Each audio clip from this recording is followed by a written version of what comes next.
Hi, welcome. On this video, I'd like to take a few minutes to talk about the issue about gaining depth, understanding the relational aspect of training beyond just appearances. Okay, and again, I talk a lot about this issue about the process itself, this problem with through how positions are set up through this learning narrative as it relates to the alignment of the dog's state of mind, how it's governed at that level, and the problem through and in that when you ignore the process, what the process really represents. And I show very clearly it's a relational changing one.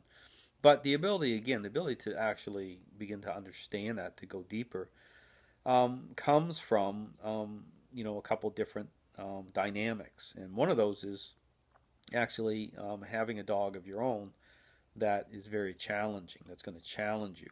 It could be a high drive dog, and again, I encourage people to be in various, aspects of, it could be schutzen, dog sporting type of things. They're going to really allow you to see, the relationship at a deeper level. That's critical. But again, here's the thing to understand. That's just an opportunity. I want people to understand that's not a guarantee that that you're going to, or the person's going to get it, because this is where it goes into the issue about the person themselves. It's really a character issue.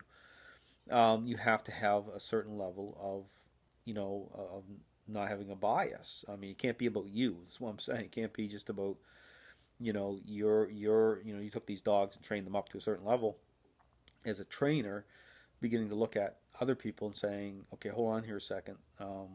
I'm getting all these people, they're having the same struggles with their dogs, and then looking beyond just the picture itself, looking at the personality types of these people and seeing how that line, how that's lining up, the patterns of that. Because again, it's very intentional. If you look at stuff, it's not just kind of hit and miss. Once you begin to really look at that, it begins to really open you up to stepping back further, say, hold on here a second. There's a picture problem here. I mean, these dogs are moving around, look fantastic within a certain training environment or whatever, but it's disconnected. I mean, the picture itself is not representative of something meaningful happening, and therefore, you know, is it the dog's fault? Okay, is it the problem with the dog, genetics or whatever, or is there something that I'm missing? And it's something that people are missing. It's the ability to look at it and say, okay, it goes beyond just building a picture that way and getting a dog to move around, incentivizing the dog. It's looking at all those things and saying, okay, in order to get the relationship from point A to point B, how is that done? And this picture clearly is faulty at some level. There's problems in that, and then looking at the relational piece of that through the people themselves. And what starts to come to the surface is that it is in fact a relational changing process. It's relational. It goes beyond just building a picture.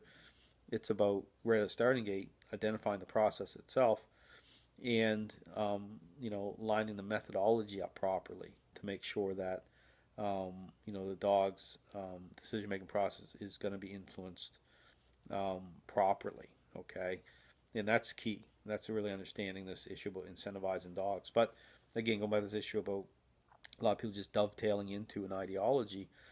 I mean, that could be a good start. It doesn't matter because everyone's got to start somewhere. I mean, you have to start, regardless if you use treats. I mean, I have lots of people that have gone through things, and that can be good in a way because coming out on the other side of things, it gives you a better depth. But regardless, the important thing to understand here, it really is about people, even about the trainers.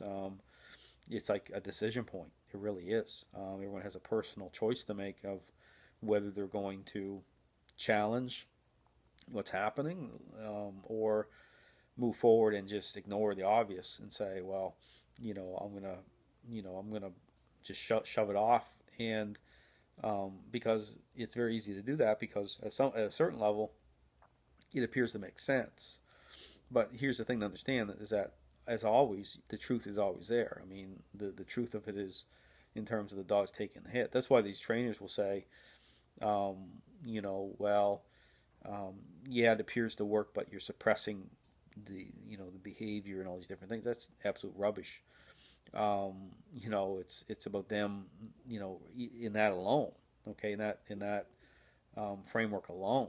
When you talk about appearances, okay, something appearing to work, well, then you look at their concept of appearances. Again, it's about the most of the dog. Clearly, you got a picture problem even through that statement. That immediately tells you, well, what is it? I mean, are both right or both wrong? Someone's going to be wrong here.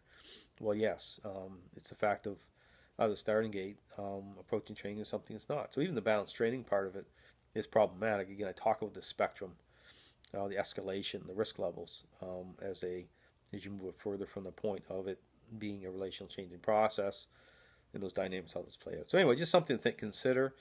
It really, it's about taking a dog to a high level, but then not making it about you that way, looking at the issues properly, stepping back from it and saying, okay, there's consistent patterns here, and looking at it, and then breaking it down from there and saying, okay, there's a problem here at the appearance level. You know, what is the process? Is it really a learning based exercise?